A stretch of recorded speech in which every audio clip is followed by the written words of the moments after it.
When I go across this nation, judges sitting in similar positions as myself, and they will look me in the eye and say there's not an overrepresentation of minorities in their own jurisdictions, let alone nationwide.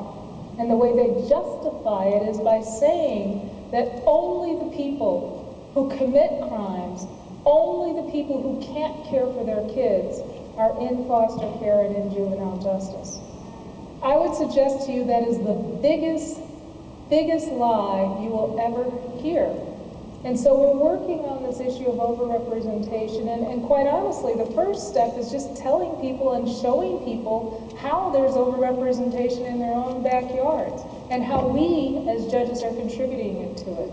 And so we were actually teaching and training judges on the fact that every one of us is biased.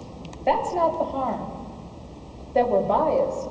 The harm is not appreciating that we're biased and leaving that bias in our chambers like our trench coat, donning our black robes and coming out onto the bench and making decisions that are devoid of bias. In my courtroom, I have experienced personally where one of my judges sat in judgment on a case. 2 14-year-old boys got caught stealing something, allegedly. They haven't gone to trial yet. One boy had his parents, both of his parents, and a private attorney. The other 14-year-old young man came in with a public defender and a woman who looked as if she were his mother.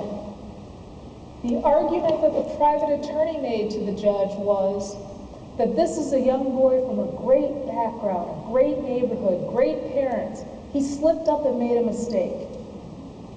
The argument that the public defender, now I'm a former public defender, supervisor in the public defender's office, but the argument the public defender made to the judge for his client was, he comes from a bad background. He comes from a broken home. They don't have a lot of money. He struggles to get to school every day. Give him a break.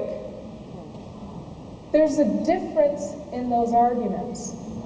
And the difference in the argument resulted in different decisions. But the background, prior background for these boys was exactly the same, nothing. So the case was eventually recalled, but the point of the matter is, a judge who has been going through extensive training still made that decision. And so, ladies and gentlemen, I would suggest to you that this is not going to be an easy struggle, but we have to start. And I know that our time is real short, but let me just give you a couple things that we're doing. Judicial training's one, collaborating with the police. It is imperative that we sit down with the police at our table. We can't do this without making certain that we take the opportunity to educate the police, the teachers, and